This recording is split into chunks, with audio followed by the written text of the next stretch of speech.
Fy enw I yw Sioned a dwi'n Diffoddwr Tân yn Ngorsaf Dân y Tymbl o'n col ac yn Ngorsaf Tân Amser Pontardawe.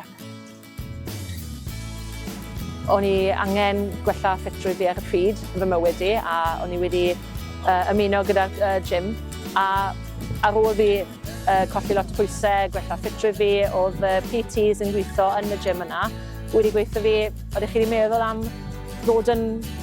on-call firefighter a wedi si wedi clywed am siw beth, o'n i'n meddwl oedd angen degree o ryw fath yna chi i fod yn Diffoddwr Tân.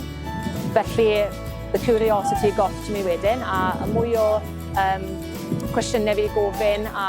gweld Diffoddwr Tân yn y gorsaf a maen nhw'n helpu fi a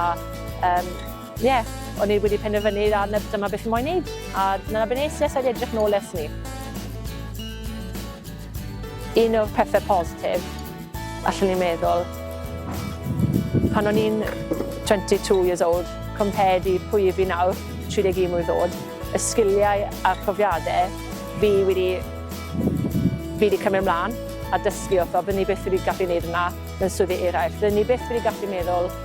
bod fi'n gyrru injan dan, cael LGV licence a defnyddio tools industrial I torri mewn I ceir, dysgu fel I wneud pethau meddygol, tringo ysgol mwy uchel. Allwn ni byth wedi wneud y pethau yna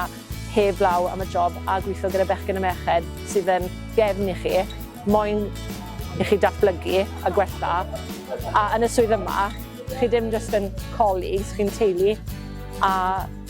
ble bynnag I chi, whether chi yn y gwaith neu yn eich bywyd personol, chi gyda ffrindiau am beth, ffrindiau i'r diwedd. I unrhyw un sy'n meddwl am fod yn Diffoddwr Tân Ar Alwad, rwy'n meddwl bod yn syniad da I chi mynd I weld a siarad gyda Diffoddwr Tân yn eich gorsaf dan lleol. Cael eistedd lawr, cael paned o de, gofyn y cwestiynau, maen nhw'n mwy na barod I helpu chi. A hefyd, mae'r brigad dan, maen nhw yn cynnal taste the days, felly chi'n gallu cael diwrnod o cael go ar gwahanol pethau I ni fel Diffoddwr Tân yn wneud. Mae'n siawns I chi cael darganfod os mae hwn yn swyddi chi neu beidio.